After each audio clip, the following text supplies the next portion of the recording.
तरंगों का व्यतिकरण।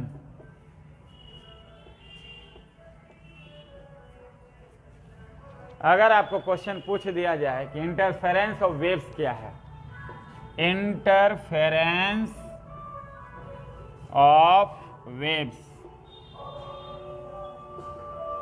तरंग का व्यतिकरण, तो जैसा कि आपको क्लास में बताया भी गया था कि तरंग का व्यतिकरण क्या है, कि अगर दो या दो से ज्यादा तरंग किसी माध्यम में एक साथ एक ही दिशा में और समान आवृत्ति का तरंग, जब दो गो तरंग या दो से ज्यादा तरंग हो, दो गो तरंग या दो से ज्यादा तरंग किसी माध्यम में एक ही दिशा में संचारित हो रहा है, एक ही दिशा में, अगर एक ही दिशा में संचारित हो रहा है, दोनों तरंग का कंडीशन क्या है, दोनों तरंग का आवृत्ति जो होना चाहिए समान होना चाहिए। क्या होना चाहिए? समान होना चाहिए। व्यतिकरण का शर्त में भी लिखाएंगे आपको, अगला क्लास वही बताने वाले हैं कि दो तरंगों जिसका आवृत्ति, दो या दो से ज्यादा तरंग जिसका आवृत्ति क्या, फ्रीक्वेंसी क्या है, समान है, और जब एक ही दिशा में संचारित होकर किसी स्थान पर एक दूसरे से अध्यारोपित होता है, तो ये दोनों तरंग जो समान आवृत्ति वाला तरंग एक ही दिशा में संचारित हो रहा था,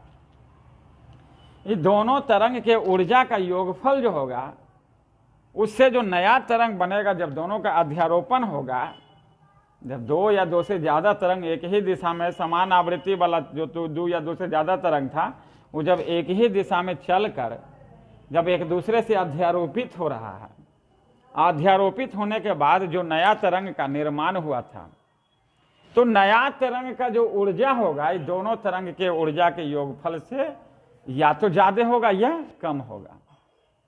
जो नयका तरंग बनेगा ना, उन नयका तरंग का ऊर्जा या तीव्रता इन दोनों तरंगों के ऊर्जाओं के योगफल से या ज्यादा होगा या कम होगा। इसी घटना को हम लोग कहते थे तरंग का व्यतिकरण। क्लियर है? तो तरंग का व्यतिकरण आप लोग को क्लियर हो गया कि अगर पूछ दिया जाए कि व्यतिकरण क्या है, तरंग का व्यतिकरण क्या है, तो सीधे कह दीजिएगा जब दो या दो से ज्यादा तरंग, कैसा तरंग, दोनों का आवृत्ति समान, यानी समान आवृत्ति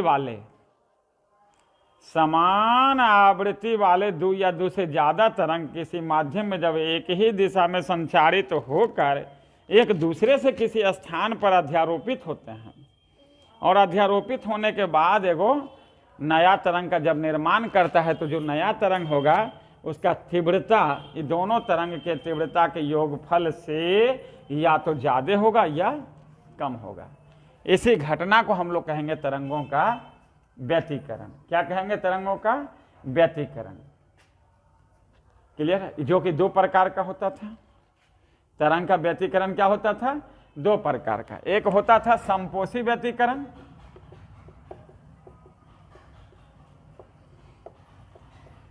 समपोषी व्यतिकरण, और दूसरा आपका विनाशी व्यतिकरण, जो कि आपको क्लियर है।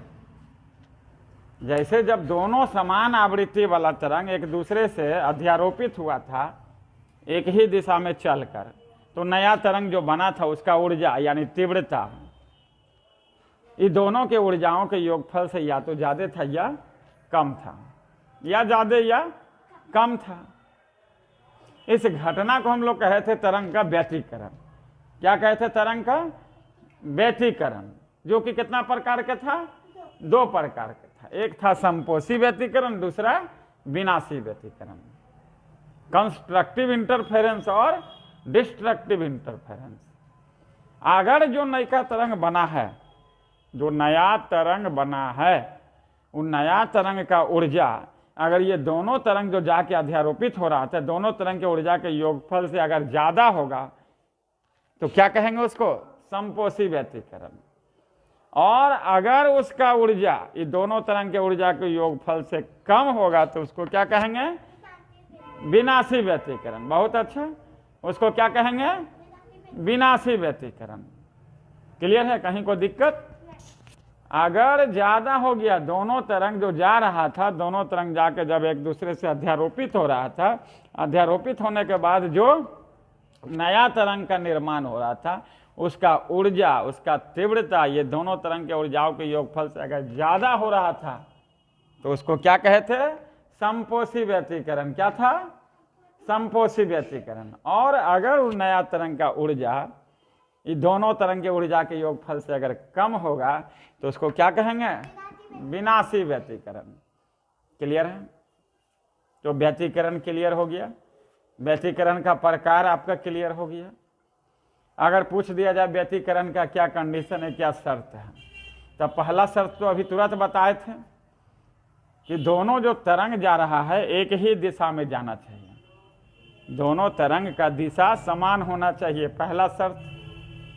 अगर दोनों तरंग विपरीत दिशा में जाएगा या अलग दिशा में जाएगा तो व्यतिकरण संभव नहीं है।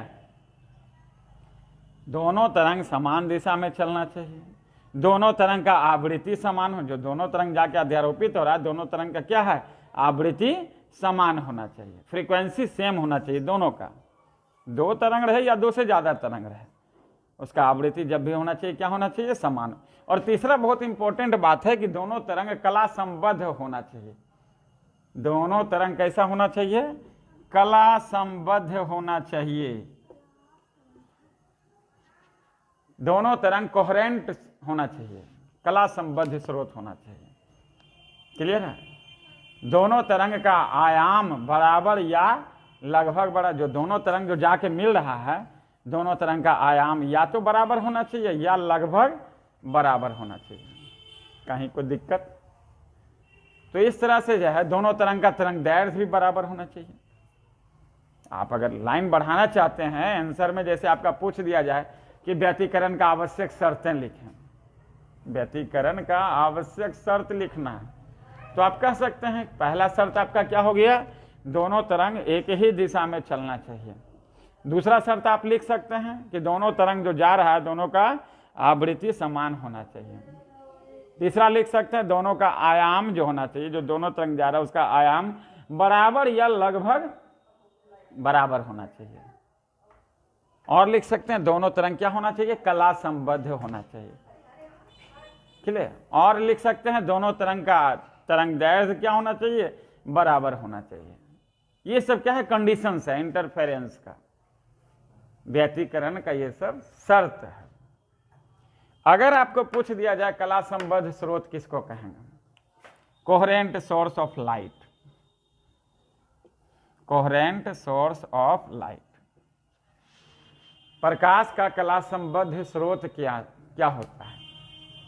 तो वैसा दो प्रकाश स्रोत जिससे जो तरंग निकल रहा है, जो प्रकाश का तरंग उत्सर्जित हो रहा है, दोनों तरंगों के बीच कलांतर क्या होना चाहिए? नियत होना चाहिए। कलांतर में कोई परिवर्तन नहीं होना चाहिए, कांस्टेंट होना चाहिए। तो उस तरह के प्रकाश स्रोत को क्या कहेंगे? कला संबद्ध प्रकाश स्रोत। क्लियर है? अगर पूछ दिया जाए कि कला संबद्ध प्रकाश स्रोत क्या है, तो वैसा दो प्रकाश स्रोत, दो या दो से ज्यादा, जिससे जो तरंग उत्सर्जित हो रहा है दोनों तरंग के बीच कलांतर नियत होना चाहिए। क्या होना चाहिए? कलांतर नियत होना चाहिए। तो उस तरह के प्रकाश स्रोत को क्या कहेंगे? कला संबद्ध प्रकाश स्रोत। क्लियर है? बंद कर दो।